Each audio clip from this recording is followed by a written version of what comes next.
इस अनुरोध आज फिर आपके सामने हाजिर हूँ। चलिए आज चर्चा करते हैं महाराष्ट्र की उस राजनीति पर जो सतत अंगड़ाई की अवस्था में प्रतीत हो रही है। जी हाँ, यहाँ की जो हलचल है उसमें वेग आ रहे हैं, जा रहे हैं। कभी लगता है कि ऊंट इस करवट बैठेगा, कभी लगता है ऊंट उस करवट बैठेगा, लेकिन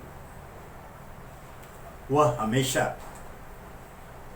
संकेत इस बात का देता रहता है कि अभी तो इंतहा और भी है। जी हाँ, अभी महाराष्ट्र के उप मुख्यमंत्री अजीत पवार, जिन्होंने पिछले दिनों अपने चाचा शरद पवार का साथ छोड़ अपने समर्थक विधायकों के साथ भारतीय जनता पार्टी की एकनाथ शिंदे सरकार में शामिल हुए, और अब उनका एक बयान जो अभी आया, लगता था कि चलो राजनीति है, अवसरवादी राजनीति में कभी भी कुछ भी हो सकता है। अजीत पवार ने कुछ वैसा ही किया, लेकिन महाराष्ट्र का जो महत्व है, कई बार हम लोग चर्चा कर चुके, उसे देखते हुए जो लोगों की आकांक्षा है, जो इच्छा है, वह यह कि यहाँ की राजनीतिक स्थिरता कायम रहे, उसे अस्थिर न किया जाए, क्योंकि उसका सीधा प्रतिकूल प्रभाव यहाँ के विकास के कार्यक्रमों को प्रभाव पड़ता है, और यहाँ के कोई भी ऐसा नहीं चाहेगा। ये ठीक है कि अभी अजीत पवार ने एक ताजा बयान में ये कहा कि उनकी जो इच्छा है, उनकी जो राष्ट्रवादी कांग्रेस पार्टी है, उन्होंने दोहराया है कि मैं ही असल राष्ट्रवादी कांग्रेस पार्टी का अध्यक्ष हूं, और इस राष्ट्रवादी कांग्रेस पार्टी के माध्यम से वे समाज के सभी वर्गों के आर्थिक सशक्तिकरण, शिक्षा, स्वास्थ्य के क्षेत्र में क्रांति लाना चाहते हैं, उसे समृद्ध करना चाहते हैं। हालांकि वो ये कहने से नहीं चुके कि वे सकारात्मक या रचनात्मक राजनीतिक आलोचना का संज्ञान लेते हैं, लेकिन ये सारी बातें कहने की होती हैं। आज की राजनीति में शब्दों का खेल खेलते हुए लोगों को भ्रम में डालते हैं। उनका लक्ष्य रहता है ये इनके प्रकार सत्ता में कायम रहना, यह अंतिम लक्ष्य उनका होता है। कुछ अपवाद छोड़ दिए हो सकता है, लेकिन महाराष्ट्र की जो वर्तमान राजनीति है उसे देखते हुए कह सकता है यहां तो वही चल रहा है। बात लक्ष्य की हुई। अब यहां यह सवाल खड़े होते हैं हमेशा कि क्या अजीत पवार और मुख्यमंत्री एकनाथ शिंदे, वो भी शिवसेना से टूट करके बाहर निकले अपने समर्थक विधायकों के साथ, और उनका भी दावा है कि असली शिवसेना मैं, ठाकरे नहीं, उनका भी दावा है। तो यह समझते हैं क्या भारतीय जनता पार्टी एकनाथ शिंदे और अजीत पवार के माध्यम से महाराष्ट्र में अपना राजनीतिक लक्ष्य प्राप्त करना चाहती है? जी हाँ, ध्यान रहे, यह ठीक है कि पिछली बार वर्तमान उप मुख्यमंत्री और भारतीय जनता पार्टी के तेज तर्रार युवा नेता ये देवेंद्र फडणवीस पिछली बार 5 वर्षों तक मुख्यमंत्री रहे थे, असफलता पूर्वक सत्ता संचालन किया था, लोकप्रियता भी अर्जित की थी, लेकिन तब वो शिवसेना के समर्थन से। ध्यान रहे, अभी तक महाराष्ट्र में भारतीय जनता पार्टी अपने बलबूते अर्थात अपने संपूर्ण बहुमत के साथ सत्ता में नहीं आ पाई है, और उसका लक्ष्य है, उसकी कामना है, उसकी इच्छा है कि वह पूर्ण बहुमत की सरकार का गठन महाराष्ट्र में करे, और इस बार जो उसका प्रयास है यही है। और इसमें जैसे कयास ये लगाए जा रहे हैं कि एकनाथ शिंदे, अजीत पवार को सामने रखकर अपने इस लक्ष्य को प्राप्त करना चाहती है भारतीय जनता पार्टी। फैसला तो अभी लोकसभा चुनाव हो जाएगा, उसके बाद विधानसभा चुनाव होने में उसमें प्रदेश का भविष्य तय होगा। लेकिन आभास मिल जाएगा लोकसभा चुनाव परिणाम के साथ। ये ठीक है, अभी देखना दिलचस्प होगा कि जब सीटों के बंटवारे की बात आएगी, उम्मीदवार की छोड़ दीजिए, जब सीटों के बंटवारे की बात आएगी इन तीनों दलों में, भारतीय जनता पार्टी, अजीत गुट की राष्ट्रवादी कांग्रेस पार्टी और एकनाथ शिंदे के शिवसेना गुट, तो उस समय ही लगभग यह तय हो जाएगा कि आने वाले विधानसभा चुनाव में इन तीनों की स्थिति क्या रहेगी और भारतीय जनता पार्टी क्या अपने सपने को पूरा कर पाएगी, यह तय हो जाएगा। अजीत पवार का यह बार बार कहना कि मैं ही राष्ट्रीय अध्यक्ष हूं राष्ट्रवादी कांग्रेस पार्टी का, चलिए वहां तक ठीक है। लेकिन एक दिलचस्प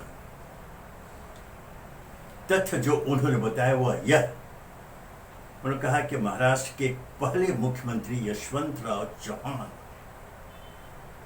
उनके राजनीतिक गुरु रहे हैं और उनके प्रेरणा स्रोत हैं। यहां राजनीतिक समीक्षक भी हक्का बक्का है, क्योंकि यह तथ्य किसी से छुपा नहीं और सभी मानते कहते हैं कि अजीत पवार की राजनीतिक हैसियत अगर कुछ है, ये बनी और आज जो है वह उनके चाचा शरद पवार के कारण। शरद पवार ने जब राष्ट्रवादी कांग्रेस पार्टी का गठन किया और अजीत पवार साथ पर है, शरद पवार का वरद हस्त रहा और उन्हें वो गुरु मानते रहे अजीत पवार। आज भले ही वो यशवंतराव चौहान की बात करें, और इसमें भी कहने उन्होंने इसलिए कहा कि चूंकि शरद पवार महाराष्ट्र के प्रथम मुख्यमंत्री यशवंतराव चौहान को अपना गुरु मानते थे, और अब अजीत पवार कह रहे हैं कि वो उनके गुरु रहे, उनके प्रेरणा स्रोत है। राजनीतिक अवसरवादिता अपनी जगह, लेकिन यह पीड़ादायक है कि आप अपने गुरु को भी बदलते रहे, उनके आसन पर परिवर्तित चेहरा लाते रहे। यह तो वैसा ही हुआ कि कल चलकर कोई अपने मां बाप को बदल दे, क्या यह संभव है?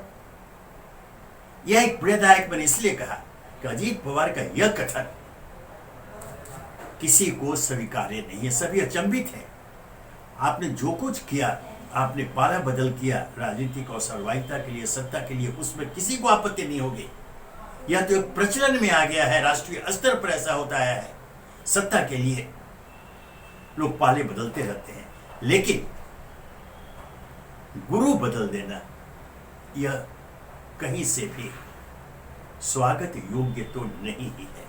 लोग सवाल पूछ रहे हैं कि अजीत पवार के गुरु यशवंतराव चौहान कब से हुए?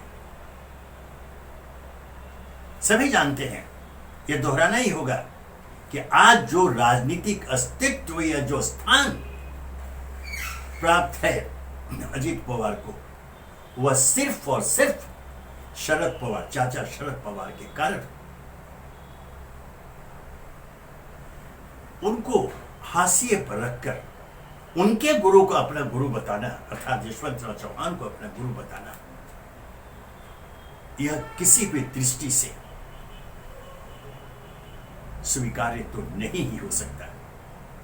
अजीत पवार राजनीति करें, अवश्य करें, सत्ता का उनके पास मुंह है, वो छुपाते भी नहीं, वो बोलते हैं, बार बार बोलते रहा है, हाल में भी बोला है कि मैं मुख्यमंत्री बनना चाहता हूं। और उनके कुछ कामकाज ऐसे रहे, उनकी सक्रियता में जो देखा गया वो यह कि आज भी वे राजनीति गोटी बिठा रहे हैं कि कैसे वे मुख्यमंत्री बने। हालांकि ठीक है, उनके व्यक्तिगत संबंध देवेंद्र फडणवीस के साथ बहुत ही अच्छे रहे हुए हैं, इसमें कोई संदेह नहीं है। लेकिन जब बात पार्टी की आएगी तो भारतीय जनता पार्टी की ये तेज तर्रार नेता देवेंद्र फडणवीस क्या कोई समझौता कर लेंगे पार्टी हित के सामने? संभव ही नहीं है। और जैसा मैंने कहा, यह दोहराना होगा कि भारतीय जनता पार्टी का महाराष्ट्र प्रदेश में जो लक्ष्य है कि अपने बलबूते अपने बहुमत के आधार पर यहां पर सरकार का गठन करना, तो यह सवाल उठता है कि क्या उनकी इस इच्छा की पूर्ति के लिए एकनाथ शिंदे और अजीत पवार दोनों सामने आए हैं, दोनों माध्यम बन रहे हैं? अगर ऐसा है तो हो सकता है कि आने वाले दिनों में, अर्थात विधानसभा चुनाव के पूर्व, कोई बड़ा राजनीतिक विस्फोट एक बार फिर महाराष्ट्र की राजनीति में हो। कुछ भी हो सकता है। ऐसे में तब जिस राष्ट्रवादी कांग्रेस को अपना बताते हैं, उसका राष्ट्रीय अध्यक्ष स्वयं को अजीत पवार बताते हैं, उस पर उनका कब्जा रह पाएगा, यह संदिग्ध है। उसी प्रकार आगामी विधानसभा चुनाव के पूर्व जिस कथित संभावित विस्फोट की बात मैंने कही, अगर वैसा होता है तो फिर एकनाथ शिंदे को भी बड़ा झटका लग सकता है, यह तो तय है। क्योंकि एक जो सच्चाई है और मोटी लकीरों से चिन्हित है, वह यह कि महाराष्ट्र में शिवसेना का अर्थ मातोश्री अर्थात ठाकरे परिवार का आवास, अर्थात ठाकरे हैं, बाल ठाकरे। यह ठीक है कि एकनाथ शिंदे भी बाला साहब ठाकरे को ही अपना आदर्श, अपना गुरु मानते हैं, उनकी तस्वीर अपने यहां लगाते हैं, क्योंकि यह उनकी राजनीतिक मजबूरी है। जैसे मैंने कहा कि महाराष्ट्र में शिवसेना का अर्थ बाल ठाकरे ही, ठाकरे परिवार ही है। वैसे में जब समय आएगा तो वहां की जनता उद्धव ठाकरे को ही असल वारिस मानेगी शिवसेना का, और यही स्थिति हो जाएगी राष्ट्रवादी कांग्रेस में। सभी जानते हैं कि राष्ट्रवादी कांग्रेस का अर्थ है शरद पवार। जब वो कांग्रेस पार्टी से सोनिया गांधी की विदेशी मूल के मुद्दे पर वो अलग हो गए थे और उन्होंने राष्ट्रवादी कांग्रेस अर्थात एनसीपी का गठन किया था, तब एक बड़ी हैसियत के रूप में शरद पवार ने जब अपने वर्चस्व को कायम रखा महाराष्ट्र की राजनीति में, तब अजीत पवार भी उसके उपज है। हालांकि बीच में उन्होंने पाला बदलने की कोशिश की थी, लेकिन यह देखते हुए, हकीकत को भागते हुए, यथार्थ को स्वीकार करते हुए कि वे शरद पवार से अलग होकर महाराष्ट्र में राष्ट्रवादी कांग्रेस के नाम पर राजनीति नहीं कर सकते। यह हकीकत है, यह सच्चाई है, मोटी लकीरों से चिन्हित एक तथ्य है जिसकी उपेक्षा कोई नहीं कर सकता। और इसीलिए अजीत पवार बार बार जब वो दुहाई देते हैं, अब देने लगे हैं यशवंतराव चौहान का नाम लेकर राजनीतिक गुरु, तो लोग बड़े इसे एक उपहास के रूप में देखते हैं, क्योंकि इसे कोई नहीं झुठला सकता, स्वयं अजीत पवार नहीं झुठला सकते कि अगर उनका कोई राजनीतिक गुरु है तो वो है चाचा शरद पवार। अब उनके गुरु को अपना गुरु बना ले, ठीक है, वो मानिए, उसमें किसी को आपत्ति नहीं होगी, लेकिन शरद पवार की उपेक्षा कर, उनकी अवमानना कर अगर आप महाराष्ट्र की राजनीति में स्थापित होना चाहते हैं तो यह मार्ग अत्यंत ही कठिन होगा, आसान तो नहीं ही होगा। इस बात को अजीत पवार अच्छी तरह जानते हैं कि आने वाले चुनाव में इसकी परीक्षा हो जाएगी। मैं लोकसभा की बात नहीं कर रहा, यहाँ विधानसभा चुनाव की चर्चा कर रहा हूं, और इसीलिए बेचैनी दोनों खेमे में है। एकनाथ शिंदे के खेमे में भी है और अजीत पवार के खेमे में भी, अर्थात जिन विधायकों को लेकर ये दोनों यहां आए हैं और सत्ता में काबिज हैं, एक मुख्यमंत्री पद पर, एक उप मुख्यमंत्री पद पर, उन विधायकों में बेचैनी है कि जब उन्हें जनता के सामने में जाना होगा तो उस समय स्थिति क्या रहेगी। क्या एकनाथ शिंदे अपने समर्थक विधायकों को विजयश्री दिलवा सकेंगे? क्या अजीत पवार अपने समर्थक विधायकों को विजयश्री दिलवा सकेंगे? यह संदिग्ध है, और उनके समर्थक विधायक भी इस बात को अच्छी तरह जानते हैं। यही कारण है कि उनके खेमों में बेचैनी प्राप्त है। और कोई आश्चर्य नहीं कि चुनाव के पूर्व एक बार फिर, जैसा मैंने कहा है, कि कोई बड़ा राजनीतिक विस्फोट प्रदेश की राजनीति में हो। और ये सब बातें जो हो रही है, अभी तो सत्ता चला रहे हैं और अभी तो सभी के सामने लोकसभा का चुनाव है। इसके परिणाम पर भी बहुत कुछ निर्भर करेगा, विधानसभा के चुनावों के परिणाम और यहाँ के जो तीनों राजदल हैं जो सक्रिय हैं। सत्तारूढ़ भारतीय जनता पार्टी, उनकी समर्थक एकनाथ शिंदे के शिवसेना गुट, अजीत पवार का राष्ट्रवादी कांग्रेस गुट, इनकी परीक्षा हो जाएगी कि अंततः यहाँ की जनता किसके साथ है। इस बीच जो महाविकास आघाड़ी कांग्रेस, राष्ट्रवादी कांग्रेस और शिवसेना की है, वे पूरी गंभीरता के साथ वो चुनावी रणनीति बनाने में जुट गए हैं। उम्मीदवारों के चयन की बात भी शुरू हो चुकी है। उनकी जिम्मेदारियां भी तय की जा रही है, तालुका स्तर पर तय की जा रही है और संगठन को मजबूत करो चुनावी अखाड़े में उतरकर जो संभावित चुनौती है भारतीय जनता पार्टी, एकनाथ शिंदे और अजीत गुट की ओर से, उसका सामना करने की तैयारी के लिए। इसलिए भी काफी दिलचस्प होगा यहाँ महाराष्ट्र विधानसभा के चुनाव। लेकिन ये सब कुछ निर्भर करेगा 2024 का लोकसभा चुनाव के परिणाम, क्योंकि अगर तीसरी बार भारतीय जनता पार्टी केंद्रीय सत्ता में पहुंचती है और नरेंद्र मोदी प्रधानमंत्री बनते हैं, तब स्थितियां बदल जाएंगी। इस संभावना से भी अच्छी तरह परिचित है महाविकास आघाड़ी के नेता और यही कारण है कि वो काफी संभल कर गंभीरता पूर्वक उम्मीदवारों के चयन के काम को अंजाम दे रहे हैं। वैसे राजनीति है, ये दोहराना ही होगा, बार बार दोहराना होगा।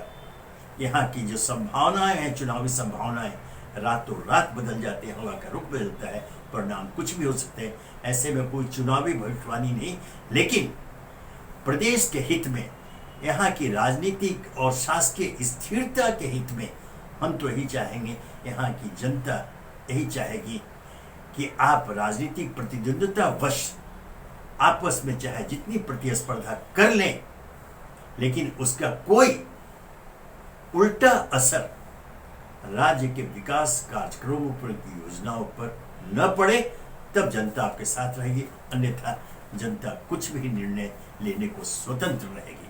धन्यवाद।